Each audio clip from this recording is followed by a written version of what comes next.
Okay, I got the thumbs up from the booth. That means I guess we're ready to get started. Uh, welcome back, I should say, to our study of the book of Genesis. We have covered some crazy stuff, and we're going to cover some crazy stuff yet to come. Real quick flyby. I always say real quick, and then the last 20 minutes. I'm gonna try and do it in 10, maybe. Book of Genesis. Genesis means beginning.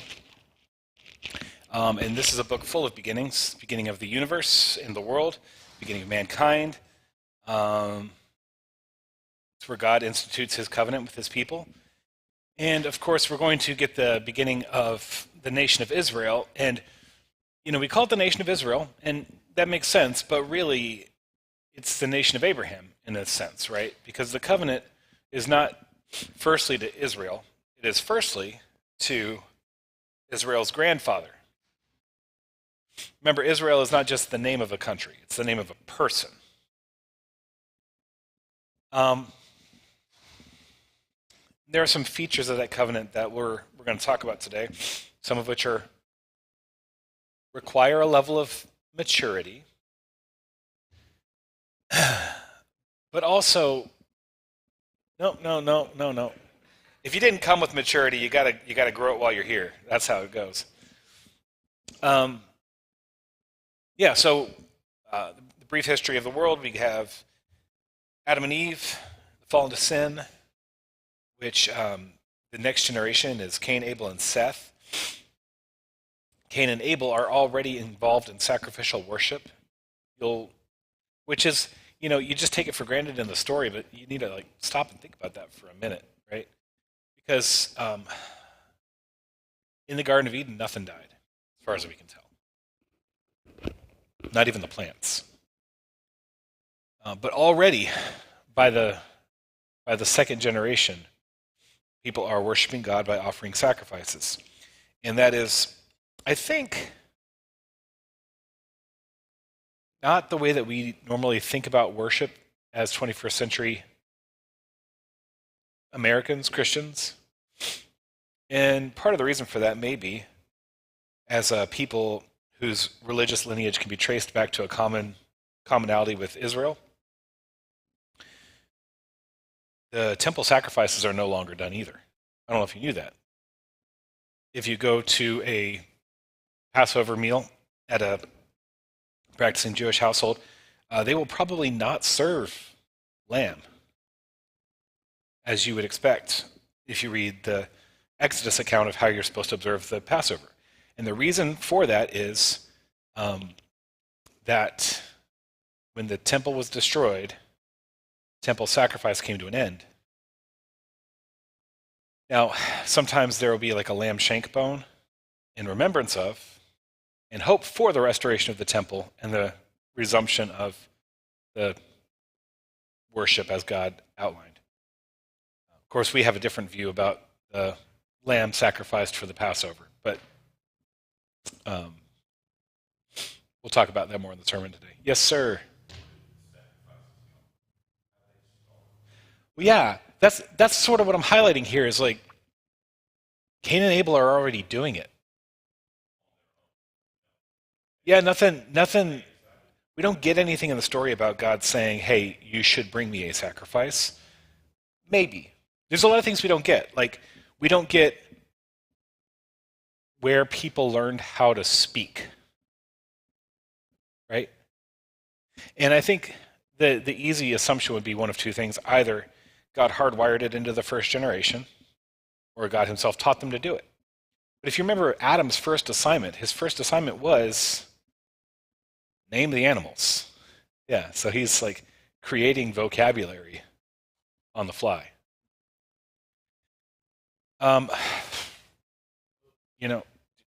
Did people discover fire?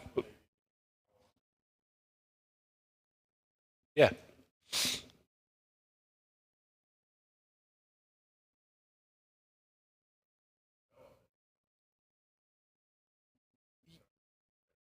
Yeah.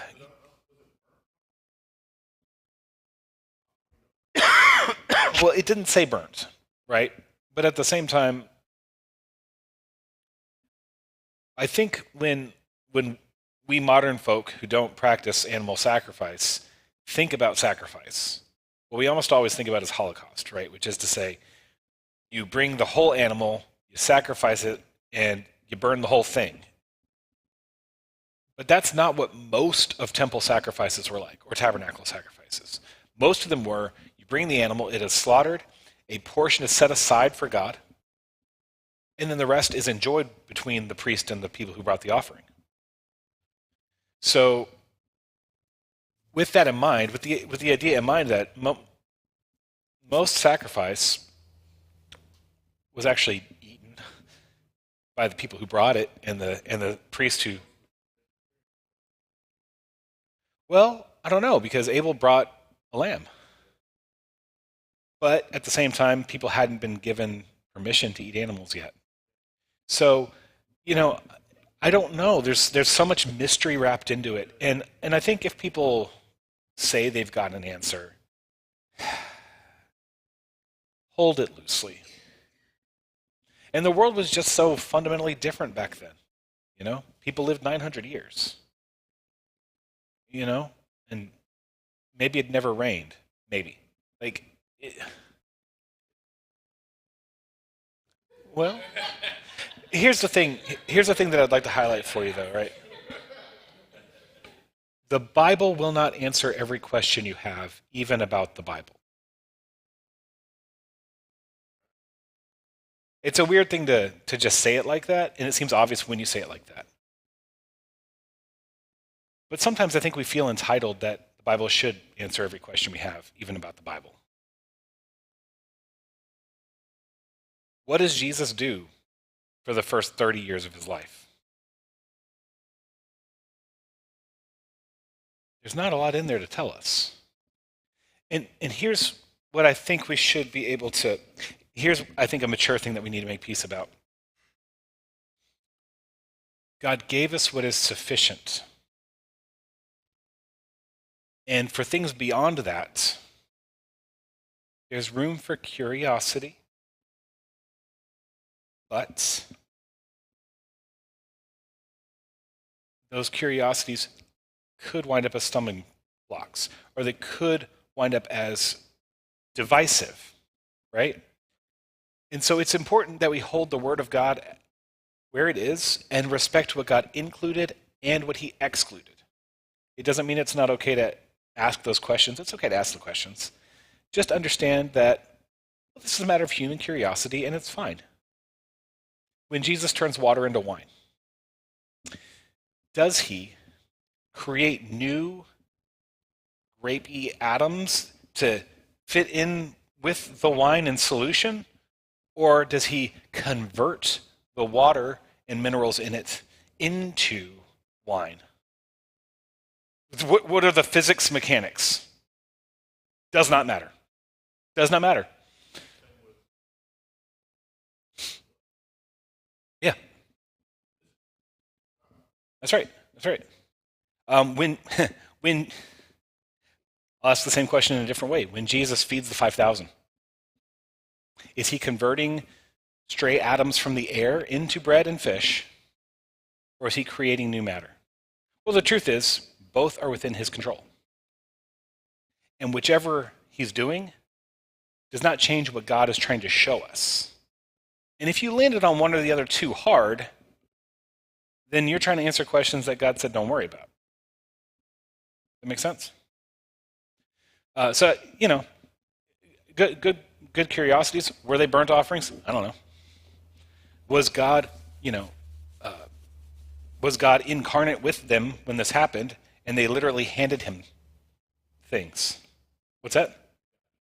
Did God eat it? Yeah, I don't know. And it's not necessary that we do know. All right, so we get Cain and Abel, and then we get a rapid descent into immorality, culminating with a man named Lamech, our first instance of polygamy. We talked about polygamy a little bit last week and the dangers of it. And then the world has become so wicked that God is grieved that he made it. And he resolves to send a flood. And yet, because our God is not natively the God of destruction. He is natively the God of life and creation. He sets aside a portion of his creation to save. Right? A breeding pair of all animals plus extras of the clean animals plus Noah, his wife, and his 3 sons and 3 daughters-in-law. And again, if you want to make a case for polygamy, here's the case for polygamy. Those sons should take a few more wives before they get on the ark. It would make the repopulation a whole lot quicker.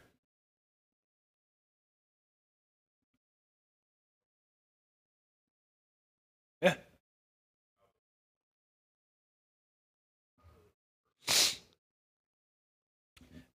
I mean, it's both. It's both. But my point would be this simply: God didn't need or desire that. He said, one man to one woman is plenty. I'll take care of the rest. And so humanity is rebuilt from this one family lineage. So yes, we can't all trace our origins back to Adam and Eve, but we could also trace them back to Noah. So we're a little closer cousins than we might have thought. It's still pretty far back, though. Going farther down the line, we get to Abram. And that's the story we've been focused on lately. He's going to be the big character of the story pretty much until we get to Jacob. Jacob will take over as sort of the main character. Isaac's pretty brief. We won't be with Isaac for very long. So Abram's 75 years old in the house of his father when God says to him, hey, time for you to move out. Go be a grown-up now. Right? Abram and his wife Sarai do not have kids, but God says, I'm going to make descendants for you as plentiful as the dust, as plentiful as the stars. Through you, the whole world will be blessed. I will bless those who bless you and curse those who curse you. Abram and Sarai take Lot and his wife, and they head on out to the promised land that is Canaan. Along the way, God tells them, hey, I'm going to give you this land, right, to you and your descendants. However, there's going to be a period of 400 years where your people will not be here. But when I bring them out, I'll bring them out with lots of wealth, and they'll take ownership of the land, and this will be their land. So already, to Abram, ahead of schedule by many generations, God is telling about the captivity in Egypt and the coming Exodus. If you do not know how prominent the Exodus is in the Jewish mind, this should help you get a sense of that, right? And the Exodus should be very prominent in the Christian mind too, because the Exodus is a foreshadowing of the salvation we have in Jesus Christ. And whenever we study Exodus, probably we'll talk about that.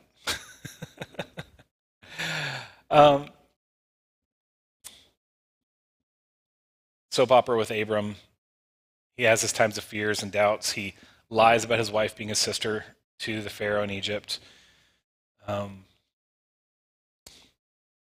they come back out of Egypt, Lot and Abram divide up the land because their employees aren't getting along and they're trying to make space for each other.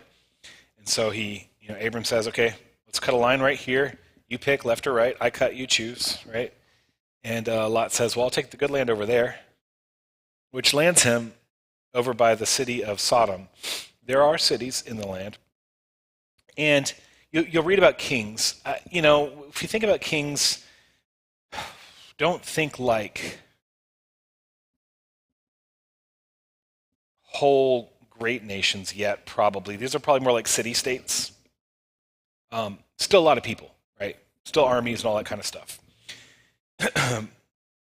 Pretty quickly, we wind up in I want to say a world war, but it's, all the surrounding areas, there's 5 kings going around just steamrolling everybody. These 4 other kings stand up and say, we're going to oppose them. Amongst them is also the king of Sodom. They're fighting. 5 wins. Lot, because he's thrown in his lot with Sodom, gets taken captive. So Abram gets his 300 ninjas, and they go and, basically, they're like special forces, I guess, which is probably overplaying their ability. This doesn't actually happen by the might of Abram and his people, but by God's might. These 300 guys come in, and they go into the camp of the enemy, And they liberate Lot, but they don't like sneak him out in a stealth mission. They defeat the army and send them packing. And so the enemies flee. It's incredible. We met Melchizedek, who is one of the kings and also a high priest or a priest of the Lord Most High. Right? So not related to Abram, not from Abram's family, and yet he still knows God, worships God, and is a leader in the worship of God. And he offers a blessing over Abram. The king of Sodom says, maybe we can make a little bit of an exchange. Maybe you can have the spoils. Just let us have the people. To which Abram says, I don't want any of your dirty money. I don't want you to have any claim on making me rich.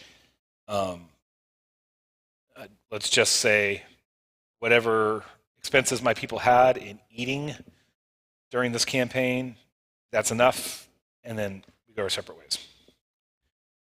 The covenant to Abram having great descendants is reaffirmed, even though it's been years, and he still has had no children with Sarai. So Sarai is thinking, well, I'm no spring chicken. Maybe take Hagar. Right? So Sarai is getting impatient. She wants an heir. Maybe take my Egyptian servant Hagar as your wife. And of course, this is by no means an equal arrangement. Sarai does not look at Hagar as a equal. It's her servant. Abram takes her as a wife, and lo and behold, she gets pregnant real quick. And Hagar starts feeling all kinds of ways about that and starts despising, which I would say is probably not just internal, because Sarai knows it. So she's probably expressing it in ways. She starts despising Sarai. And Sarai's like, I can't believe this. Run her off. Which shows an incredible lack of coldness and immaturity in both Abram and Sarai. Because if they had, in the first place, believed that this is how God was going to fulfill his covenant, now they're running off the child that should be the fulfillment of that covenant. Now, of course, it's not. God has other plans, right? But from their perspective, the whole reason for this was to try and make God's plans come about.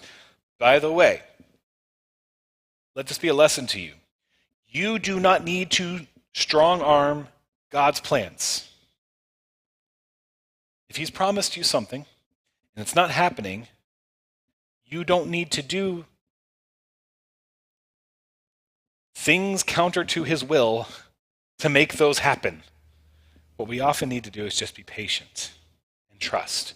And that's what's going on with Abram right now. Abram we account as a hero of the faith, but really, the faith that he has, it grows out of a long process of waiting with obedience when God calls him to move. But it's not a fully formed faith at all. And he has his wavers, and he has his character flaws, and he has his sin. And the Bible, part of the reason I'm so convinced the Bible is the Word of God is you would not have to include those stories if this is made up. Right? If Abram's supposed to be the template for faith, you don't tell these stories. But as it turns out, Abram's a man, just like all of us. Some of y'all are women, but you understand, right? With an imperfect faith. And I would say even at times an immature faith that is growing through the waiting, through the struggles, through the hardships, and learning. And as unfaithful as Abram might be at times, God is always faithful to his promises. So, we had Sarai and Abram run off. Sarai says, do something about Hagar. And Abram says, well, she's your servant. You deal with it. And so Sarai mistreats Hagar. I don't know what that means, but it doesn't sound good. It's enough that Hagar flees by herself, pregnant, into the wilderness. God's heart is for Abram and Sarai, and yes, even Hagar. And he pursues her and says, go back home to Abram. Submit yourself to Sarai, right? So you got to stop mistreating Sarai. you will have a great nation that comes from your son, but they will not get along. Sarai's children and your children will not get along. All right, so that brings us up to Genesis chapter 17. That's where we left off, if I remember correctly. Excellent. And yes, in true fashion, after 20 minutes, we move forward. I hope these review sections are helpful to you, though, because I know a lot of the stuff is a lot to take in. And, and if you miss a week in particular, that's, so. All right. If you're just binging this on YouTube, maybe you can start scrubbing 20 minutes in. But if you're coming week by week with us, maybe you want to stick around for the recaps. All right. Genesis chapter 17, verse 1. When Abram was 99 years old, the Lord appeared to him and said, I am God Almighty. Walk before me faithfully and be blameless. Then I will make my covenant between me and you and will greatly increase your numbers. Abram fell face down. When a 99-year-old falls face down, that's something dramatic is happening, right? My 10-year-old can fall face down. Who cares? Pat him on the back, tell him to get up and get back out there. But, So Abram, he gets down on the ground. And that falling face down is, of course, an act of subservience and worship, right? As for me, this is my covenant with you, is what God says. And you will be the father of many nations. No longer will you be called Abram. Your name will be Abraham. For I have made you a father of many nations. Okay. In most languages, names mean something. Now, that's not necessarily a thing that is so obvious to us English speakers, because oftentimes we have names imported from other languages. And so even though the name did mean something, maybe it's not in our own language, right? Like, my name's Michael. That name comes from Hebrew. Michael doesn't mean anything in English, except for means me, right? Now, it is the case that, and I think this is more common now than it used to be. We are starting to use English words, right? Like, you might know an autumn or a summer. You might know I saw a charity yesterday, right? Those are like, you know what those words mean. Of course, for them, names always were declarative. And, often they were like a benediction of a kind, a parent's hope, maybe, And if you've ever had to name a child, you probably went to well, what does this name mean? What do we want for our child? And in a sense, you could think of it even like maybe a little bit of a blessing. Hey, we named our child Sophia because we want her to be wise. And that's what Sophia means. You know what I mean?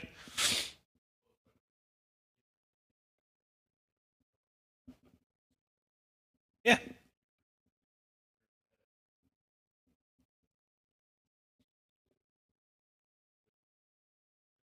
Yeah. Maybe they marked what they saw that day, And there are some names in the Bible that happen that way as well.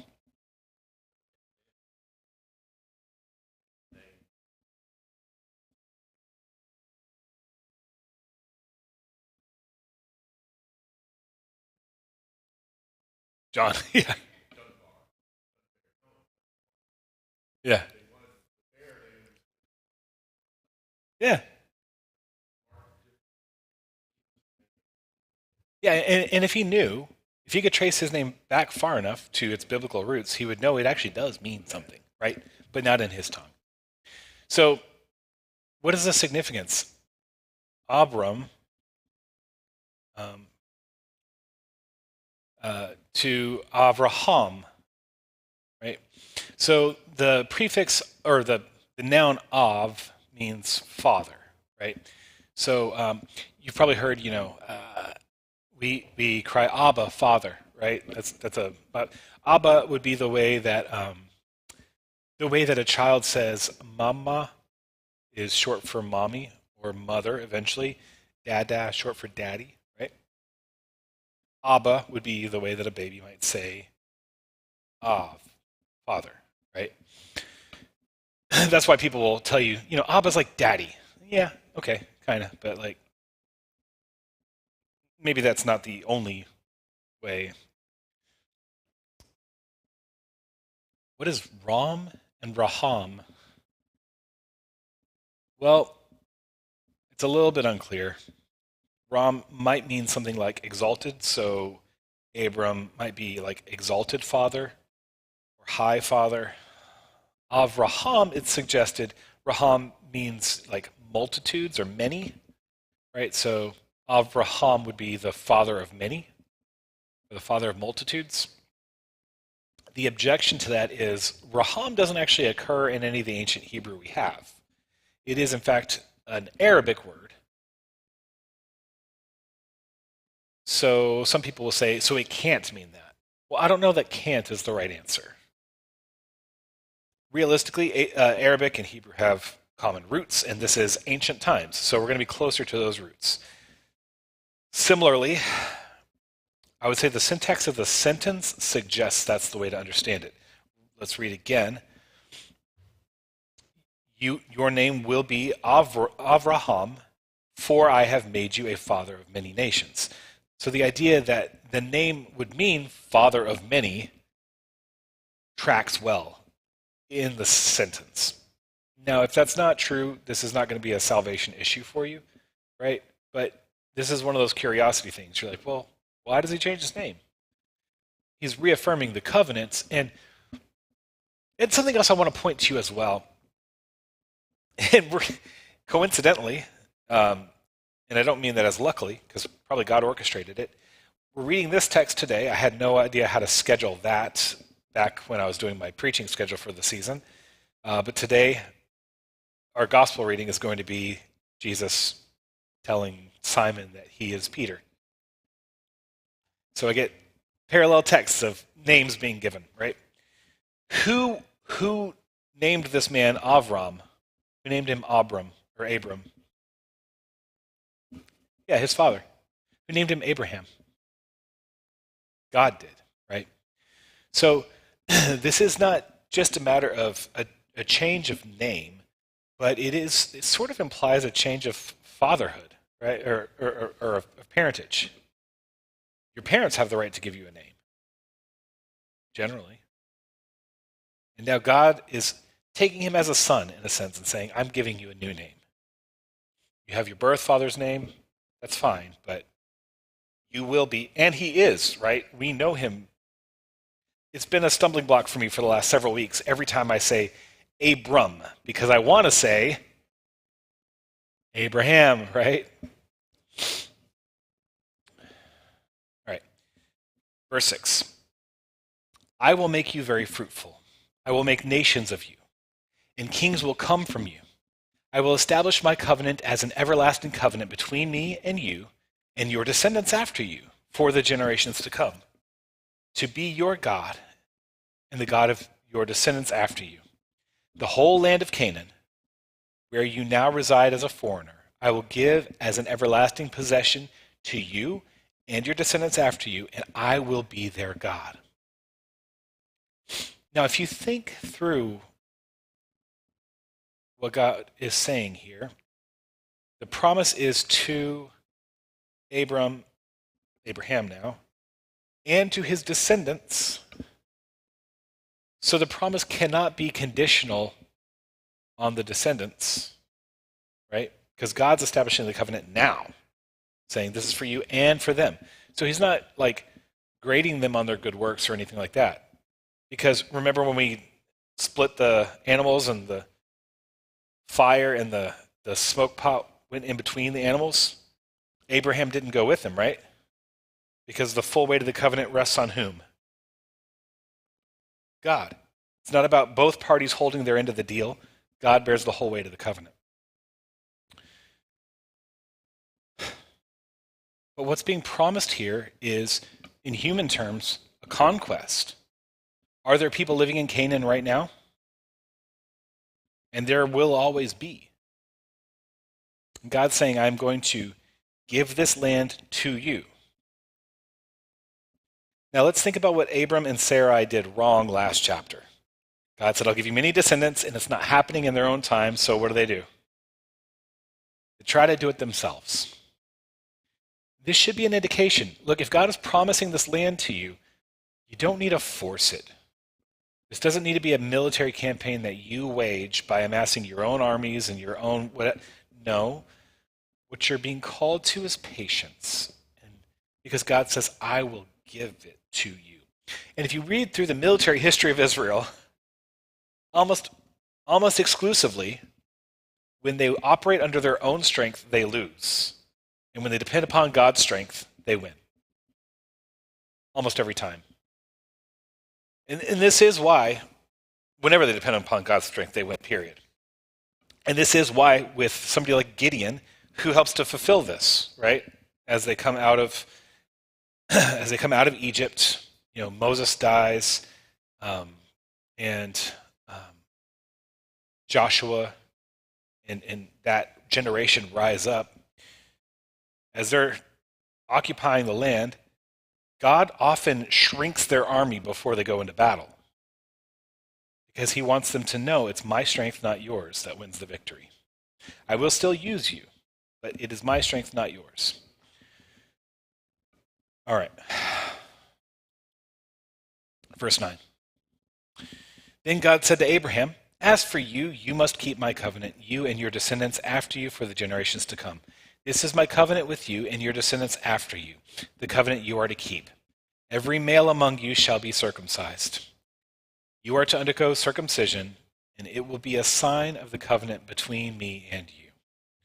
All right. I don't believe I have to explain what this surgical procedure is to anybody in the room. We should talk about some of the significance, though. So first off, God is promising an intergenerational covenant, right? And the sign of the covenant, really, so far as we've heard so far, what it means for Abraham to uphold the covenant is simply to undergo this procedure. It's intergenerational, so it's going to be for Abraham now,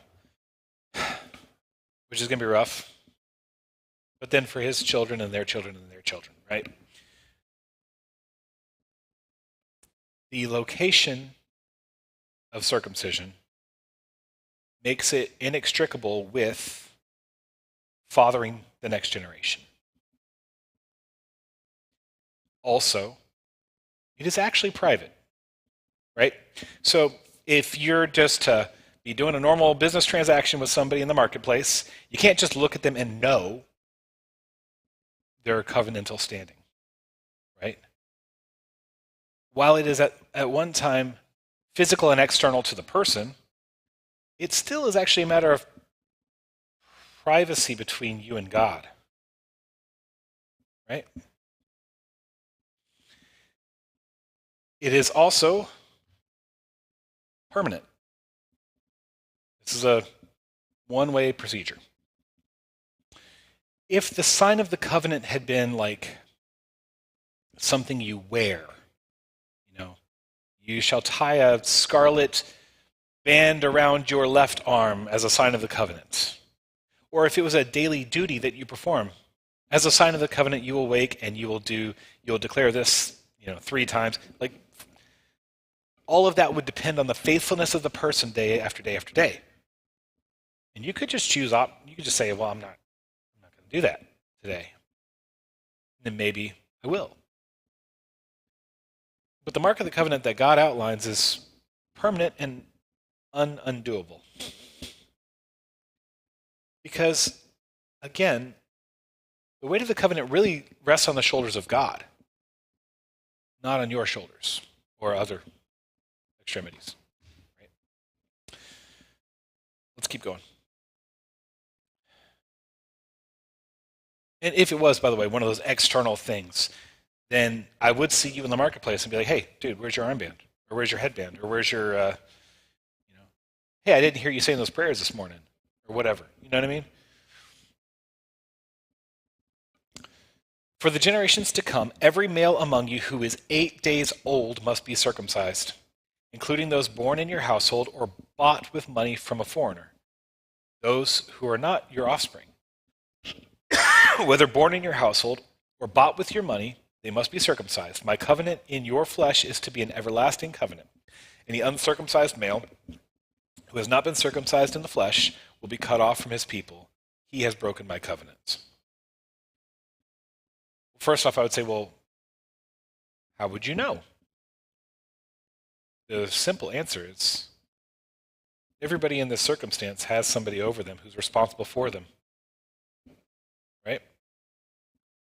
It would be a little bit of a matter of an honor system, I would think, Like you don't know what happened with my kids necessarily, but realistically, I would like to point at just how inclusive this is. When we think about Old Testament Israel, I think that it's easy for us to fall into an us and them mentality. God for the Jews and not for the Gentiles. God for the house of Abram and not for anybody else. But actually, right here, this is you, your children, anybody in your household. If you get foreign servants, they get the mark of the covenant. If you buy somebody in the market, right? You hire on a live-in servant, they get the mark. Does that mean that they're included in the covenant? Yeah, it probably does.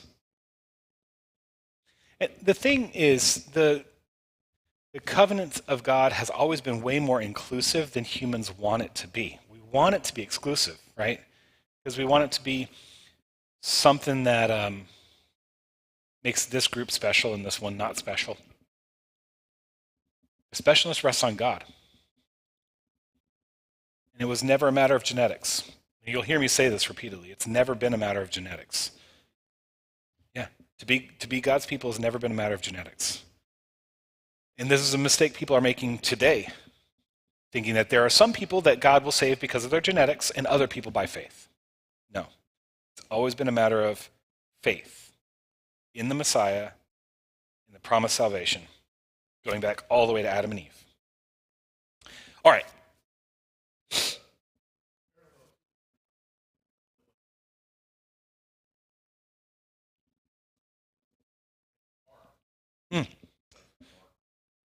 Yes.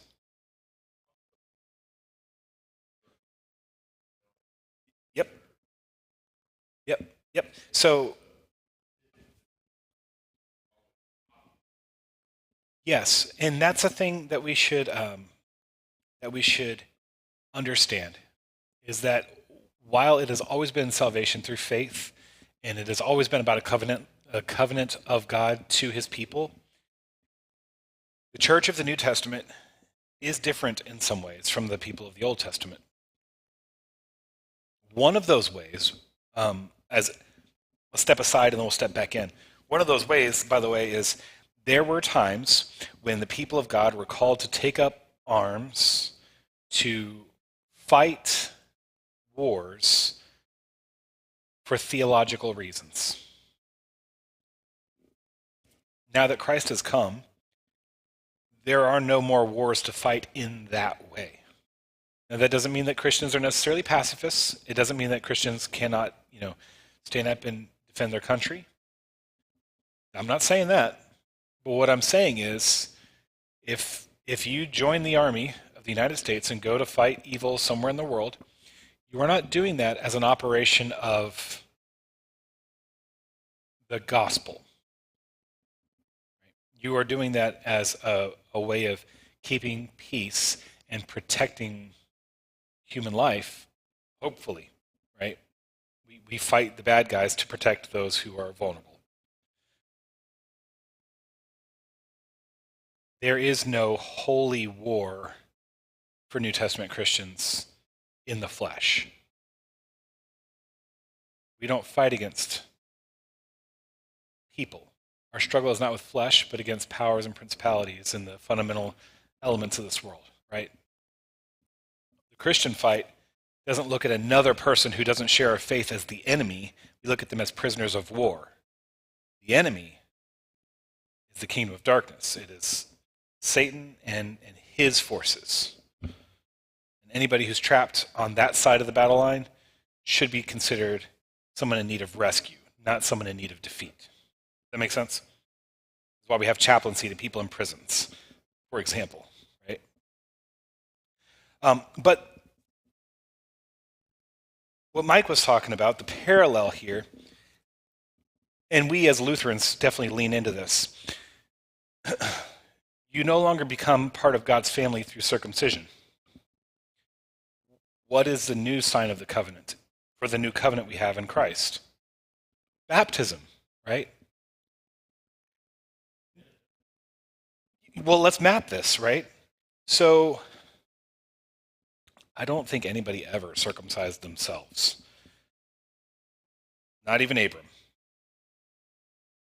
I don't think I could, right? Yeah, you know? So this was always something that was done to the person.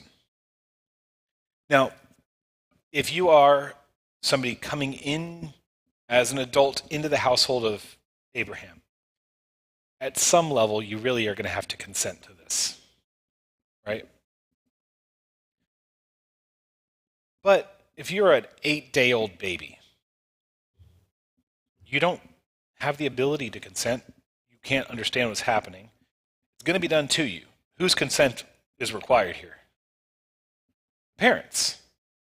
And along with that is the parents' faith that this child will be included in the covenant, and also the parents' dedication to raising the child within the covenant, so that as they become an adult, they can own this for themselves. For us as Lutherans, and many, but not all, Protestants believe this, but then there's a thick strain of Protestants who definitely disagree on this point. We would look at baptism in much the same way. It is not something that you do to yourself, nor could you. And it is important that an adult who is able understands and consents. I would not take a super soaker to the mall and just baptize people unaware, right? That is inappropriate. But their consent and understanding don't make it work or not work. It is something done to them that includes them into God's covenant.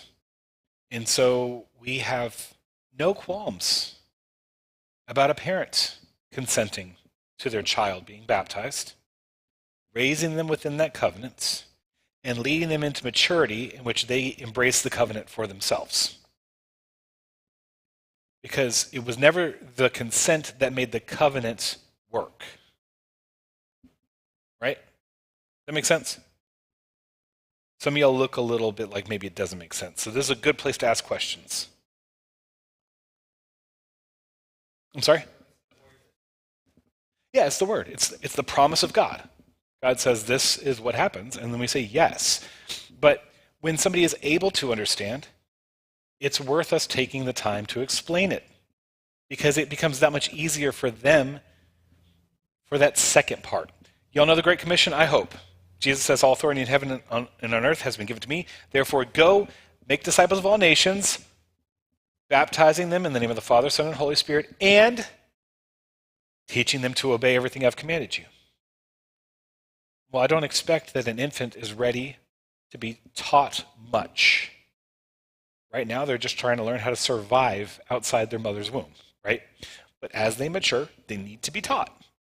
In adults, the baptism and the teaching are going to be much closer together, right? Okay. Yeah, maybe we'll go a little farther. We got about 5 minutes. God said to Abram, as for Sarai, your wife, you are no longer to call her Sarai. Her name will be Sarah. I will bless her and surely give you a son by her. I will bless her so that she will be the mother of nations. Kings of peoples will come from her. Okay. Sarai, Sarah. Some scholars will say, well, let's start with this. The Hebrew root sar means prince. The feminine form of sar is Sarah. So what does Sarah mean? Princess. I don't know if your experience with people named Sarah points you toward believing that that is appropriate to the people you've known. Maybe, maybe not. But yeah, Sarah means princess. Some scholars would say Sarai means my princess. So like a little bit more personal and possessive. Whereas Sarah would be more open. You know, you're not just daddy's little princess. You are an unambiguous princess to the world. Right? Because from her will come kings. Maybe. I've also read some commentators who say, yeah, Sarai doesn't work like that. You can't do that with the word. For your salvation, this will not matter. But it is unambiguous that Sarah means princess. And who is calling her princess? God.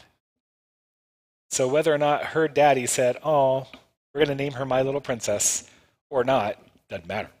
God looked at her and said, no, you will be princess.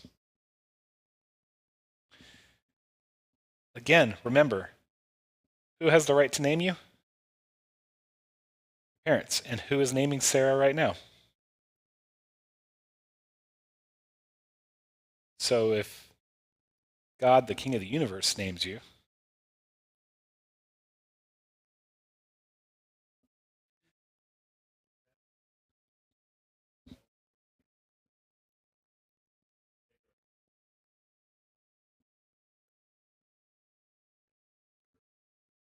yeah. Yeah, so I don't think it's a change of status for Sarah, but hopefully she understands that God is covenanting with her too. And if we can be grown up for a minute, the changes that happen in a woman that prevents having children late in life are more definitive than the changes that happen to a man. So you could understand how a woman who has fully undergone those changes could doubt that God's going to use her in this way. So I do think God is, in a sense, responding to her doubts that led to the situation with Hagar. It was never God's will that Abram father Ishmael. It was never in God's will, but I think God, in his compassion, is assuring Sarah as well. No, what I meant was what you probably could have known this. You are man and wife because I have joined you together. That is what marriage is. And when I promised to Abraham, I was promising to you too. But let this be unambiguous to you going forward. It is from you. And it is miraculous and impossible. And yet from you, I will bring forth many nations. In fact, let's go ahead and do... Can we get to the end? Abram fell face down. He laughed and said to himself, will a son be born to a man 100 years old? Will Sarah bear a child at the age of 90? And Abraham said to God, if only Ishmael might live under your blessing. Then God said, yes, but your wife Sarah will bear you a son, and you will call him Isaac. I will establish my covenant with him as an everlasting covenant for his descendants after him. And as for Ishmael, I've heard you. I will surely bless him. I will make him fruitful and will greatly increase his numbers. He will be the father of 12 rulers. So you see some parallelism here, right? And I will make him into a great nation. But my covenant I will establish with Isaac, whom Sarah will bear to you by this time next year. And when he had finished speaking with Abraham, God went up from him.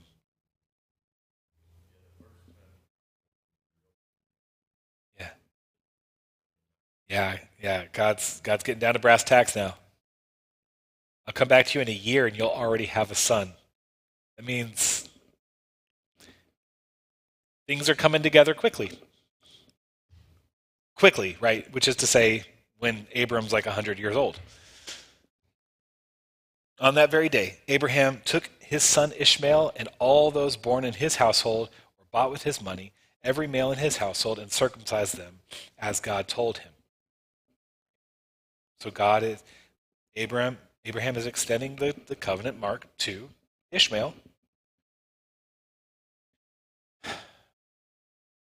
Abraham was 99 years old when he was circumcised, and his son Ishmael was 13. Abraham and his son Ishmael were both circumcised on that very day. Every male in Abraham's household, including those born in his household or bought from a foreigner, was circumcised with him. All right. Probably ought to stop there. I just, you know what? Well, I will just highlight this really quickly.